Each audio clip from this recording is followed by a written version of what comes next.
Halo semuanya, kami dari kelompok 10 kelas THP Palembang 2020 pada mata kuliah dan praktikum teknologi pasca panen. Di sini kami beranggotakan, yaitu saya sendiri Nyima Sinta Satya dan kedua rekan saya Muhammad Alif Mufli serta Alivia Anggraini. Di sini kami mengambil tema yaitu teknologi pasca panen pada buah melon.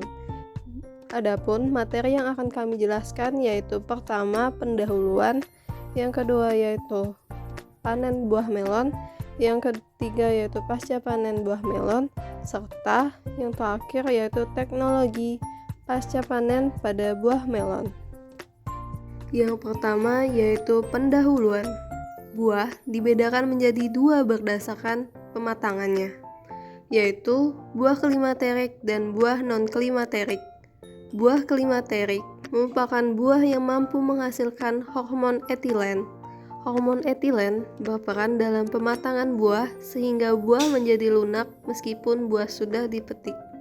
Sedangkan buah non-klimaterik merupakan buah yang tidak mengalami banyak perubahan setelah dipanen.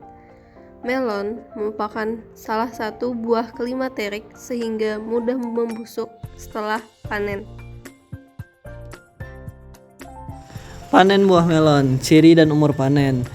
Tanda atau ciri penampilan tanaman yang siap dipanen itu yang pertama itu ukuran buah sesuai dengan ukuran normalnya. Yang kedua itu serat jala pada kulit buah sangat nyata atau kasar. Yang ketiga itu warna kulit hijau kekuningan. Untuk umur panennya lebih dan kurang itu sekitar 3 bulan setelah ditanam. Waktu pemanen itu sebaiknya pada pagi hari sesuai dengan video yang ditampilkan. Nah, untuk cara panennya itu seperti yang ada di video. Yang pertama itu kita potong tangkai buah melon dengan pisau, sisakan minimal 2 cm untuk memperpanjang masa simpan buah. Selanjutnya yaitu pasca panen buah melon. Pasca panen merupakan serangkaian kegiatan yang dilakukan setelah buah melon dipanen. Kesalahan dalam penanganan pasca panen akan mempengaruhi kualitas, penampilan, ataupun mutu dari buah melon. Tahap pertama dalam proses pasca panen ini yaitu pengumpulan. Buah-buah melon yang telah dipanen dikumpulkan pada suatu tempat untuk segera disortir. Pada saat panen, kerusakan buah sebaiknya dihindari ataupun diminimalisir, baik dari benturan ataupun cacat fisik lainnya, karena hal tersebut dapat mengurangi harga jual, terutama untuk konsumsi pasar swalayan. Tahap kedua yaitu penyortiran dan penggolongan. Melon yang telah dipanen kemudian diangkut dan dikumpulkan pada suatu tempat, kemudian dilakukan sortasi. Buah yang sehat dan utuh dipisahkan dari buah yang cacat fisik maupun cacat karena serangan hama dan penyakit. Buah yang berkualitas bagus kemudian dilakukan penggolongan berdasarkan 3 kelas. Kelas M1 yaitu melon dengan bobot 1,5 kg atau lebih dan jaring yang terbentuk pada permukaan itu sempurna. Kelas M2 yaitu melon dengan bobot 1-1,5 kg dengan jaring yang terbentuk hanya 70% saja. Dan kelas M3 yaitu bobot buah melon yang bervariasi dengan jaring yang sedikit ataupun tidak terbentuk sama sekali. Hal ini terjadi dikarenakan buah melon ini belum saatnya dipanen ataupun telah mati terlebih dahulu akibat serangan hama. Tahap yang terakhir yaitu penyimpanan, pengemasan, dan pengangkutan. Untuk tahap penyimpanan, buah melon yang sudah dipetik tidak boleh ditumpuk satu sama lain, dan buah yang belum terangkut dapat disimpan dalam gudang penyimpanan. Buah ditata secara rapi dengan dilapisi jerami kering. Tempat penyimpanan buah melon ini harus bersih, kering, dan juga bebas dari hama seperti kecoa dan tikus. Melon yang sudah terlalu masak jangan disatukan dengan buah melon yang setengah masak. Bila ada buah yang mulai busuk, harus dijauhkan dari tempat penyimpanan. Untuk tahap pengemasan, kemasan buah melon dapat dibuat dari kayu biasa dan banyak memiliki lubang untuk sirkulasi angin. Cara menyusunnya, bagian dasar kotak diberi jerami kering yang cukup tebal.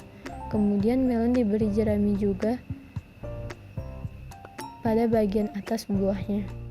Sebelum kotak ditutup, buah melon diberi lapisan jerami lagi. Selain dari kotak, pengemasan bisa juga menggunakan rajutan benang yang mirip jala, kemudian dimasukkan dalam kemasan karton. Dalam karton masih dilapisi jerami ataupun kertas yang telah dihancurkan atau dipotong kecil-kecil. Dengan kemasan seperti ini akan lebih terjamin dibandingkan dengan menggunakan kotak dari kayu atau cara tradisional. Untuk tahap pengangkutan, kendaraan yang digunakan untuk mengangkut buah melon yang akan dibawa ke pasar tergantung jarak yang ditempuh. Buah yang akan diekspor biasanya dipak secara khusus dengan peti kemas yang terbuat dari kayu, karton, ataupun kotak plastik. Untuk penggunaan kargo pesawat, peti kemas melon dimasukkan ke dalam kontainer pendingin agar buah tetap segar jika sampai ke tempat tujuan.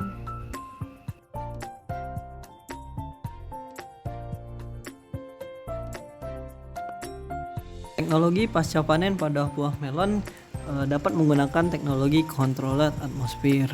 Pada buah melon sendiri memiliki proses respirasi dengan tanda-tanda kerusakan pada buah.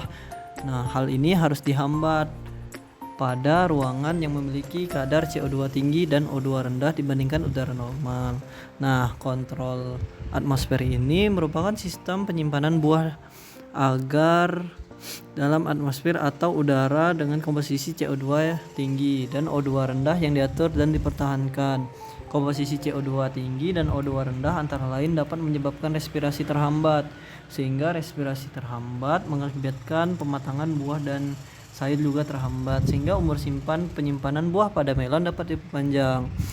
Konsentrasi gas CO2 dan O2 ini dijaga pada suatu konsentrasi yang diinginkan. Dengan adanya pengendalian kedua gas tersebut akan terjadi penghambatan laju respirasi, sehingga laju respirasi relatif rendah pada batas yang tidak menimbulkan kondisi respirasi anaerob pada produk segar berikut. Nah, untuk slide selanjutnya, pada video tersebut buah dikemas dengan peti berpendingin dan dikontrol suhu maupun kelembaban. Udara yang telah didinginkan mengalir melalui kisi-kisi yang terdapat di bagian bawah kontainer. Setelah dari kisi-kisi kontainer, udara dingin tadi mengalir melalui muatan hingga pada akhirnya sampai pada 8 bagian atas kontainer.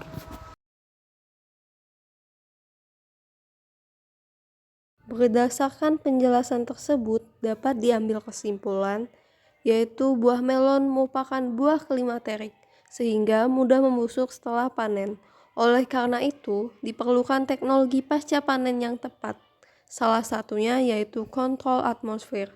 Kontrol atmosfer merupakan pengendalian gas CO2 dan O2 yang dengan menghambat laju respirasi sehingga laju respirasi menjadi relatif lebih rendah.